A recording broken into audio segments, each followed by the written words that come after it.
السلام علیکم ورحمۃ اللہ وبرکاتہ۔ بسم اللہ الرحمن الرحیم۔ سلطان غیاث الدین کا دور حکومت بنگال کی مسلم سلطنت کا سنہری دور تھا۔ سلطنت میں ہر طرح امن و امان اور خوشحالی کا دورہ تھا۔ سلطان غیاث الدین اعلیٰ پائے کا منتظم، عالم بعمل، زاہد بے ریا اور جود و سخا کا پیکر تھا۔ اس کے ساتھ ساتھ سلطان دفاع سلطنت سے ہرگز غافل نہ تھا۔ موقع بموقع جنگی مشقوں کا انعقاد بھی سلطان کے طریقے جہاں بانی میں شامل تھا۔ ایک دن تیر اندازی کی مشق ہو رہی تھی۔ سلطان نے بھی نشانہ باندھ کر کئی تیر چھوڑے۔ ناگاہ ایک تیر کا نشانہ خطا ہو گیا اور یہ تربیتی احاطے سے باہر جا گرا۔ اتفاق سے یہ تیر ایک غریب عورت کے بچے کو جا لگا اور وہ موقع پر ہی جاں بحق ہو گیا۔ سلطان کو اس حادثے کی خبر نہ ہوئی اور مشق مکمل ہونے کے بعد سلطان تھکا ماندہ اپنے عملے کے ساتھ، اپنے لشکر کے ساتھ قصر شاہی کی طرف کوچ کر گیا۔ قاضی شہر قاضی سراج الدین دن بھر کے عدالتی کام کاج کو سمیٹ کر اٹھنے ہی والے تھے، کھڑے ہونے ہی والے تھے کہ پھٹے پرانے کپڑے پہنے ایک کمزور خاتون حاضر ہو گئی اور قاضی صاحب سے فریاد کی کہ قاضی صاحب، میں ایک بیوہ عورت ہوں۔ بادشاہ کے تیر سے میرا لخت جگر ابدی نیس ہو گیا، میرے لخت جگر کا انتقال ہو گیا، از روئے قانون شریعت میری داد رسی کیجیے۔ قاضی صاحب کچھ دیر کسی سوچ میں پڑ گئے اور پھر ایک درہ مسند قضا کے نیچے چھپا کر رکھ دیا۔ جوابی دعویٰ کے ساتھ حاضر ہونے کے لیے سلطان کے نام سمن جاری کر دیا۔ عدالت کے حکم کی تعمیل کرانے کے لیے ایک پیادے کو روانہ کر دیا۔ پیادہ قصر شاہی کی حدود میں داخل ہوا تو اس کو اندازہ ہوا کہ بے پناہ مصروفیت کی وجہ سے، بے پناہ مصروفیت کے باعث اس وقت بادشاہ تک رسائی حاصل کرنا آسان نہیں ہے۔ پیادے نے بلند آواز سے اذان دینی شروع کر دی۔ بے وقت بے موقع اذان سن کر بادشاہ نے مؤذن کو دربار میں پیش کرنے کا حکم دیا۔ مؤذن کو حاضر کیا گیا تو بادشاہ نے بے وقت اذان کی وجہ دریافت کی کہ بے وقت اذان کیوں دی گئی ہے۔ پیادے نے عدالت کا پروانہ پیش کر دیا اور کہا، مجھے سلطان کو محکمہ عدلیہ میں حاضر کرنے کا حکم ملا ہے۔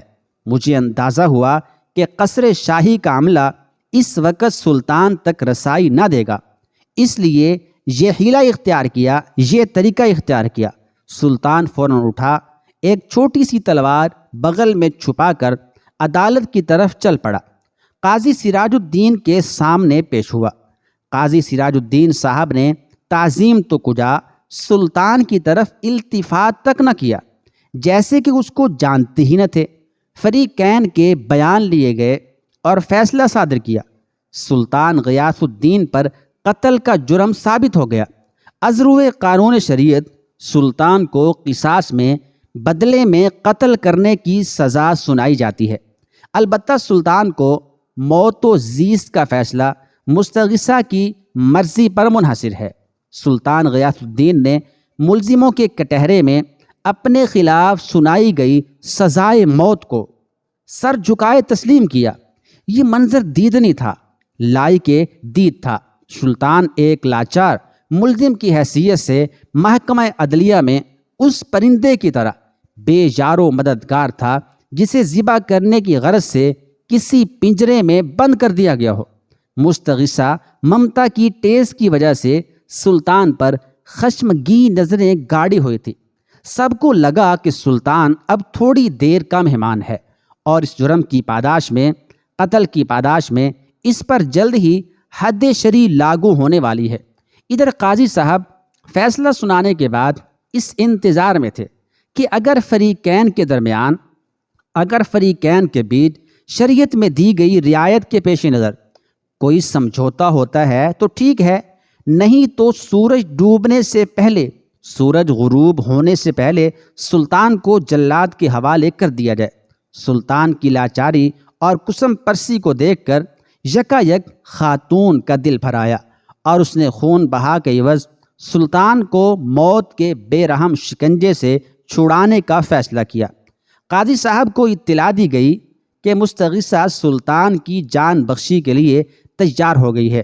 قاضی صاحب نے مستغیثہ عورت سے پوچھا جس نے دعویٰ کیا تھا جس کا بیٹا قتل ہوا تھا، اس سے پوچھا کیا تو راضی ہو گئی؟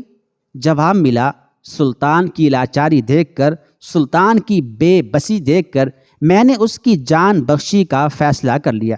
پھر دریافت کیا کیا اس عدالت سے تو نے داد پائی؟ کیا تجھے انصاف ملا؟ مستغیثہ نے جواب دیا قاضی صاحب میں نے آپ کی عدالت سے بھرپور داد پائی اور مجھے انصاف مل گیا۔ مقدمے سے فارغ ہونے کے بعد قاضی سراج الدین نے خندہ پیشانی سے سلطان کی تعظیم کی اور اس کو مسند پر بٹھایا۔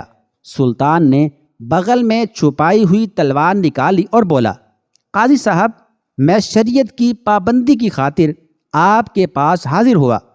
اگر آپ قانون شریعت کی سرمو خلاف ورزی کرتے تو اس تلوار سے میں آپ کی گردن کو اڑا دیتا۔ خدا کا شکر ہے، اللہ رب العزت کا شکر ہے کہ آپ نے منصب قضا کا پورا حق ادا کر دیا۔ قاضی سراج الدین نے مسند کے نیچے چھپایا ہوا درہ نکالا اور فرمایا اے سلطان، اگر آج آپ شریعت کی حد سے ذرا بھی تجاوز کرتے تو اس درے سے میں آپ کی کھال اتار دیتا۔ آج ہم دونوں کے امتحان کا دن تھا۔ کیسے عظیم مسلمان تھے جو انصاف کرتے تھے۔ اللہ تعالی ہمارے حکمرانوں کو بھی راہ ہدایت نصیب فرمائے، آمین ثم آمین۔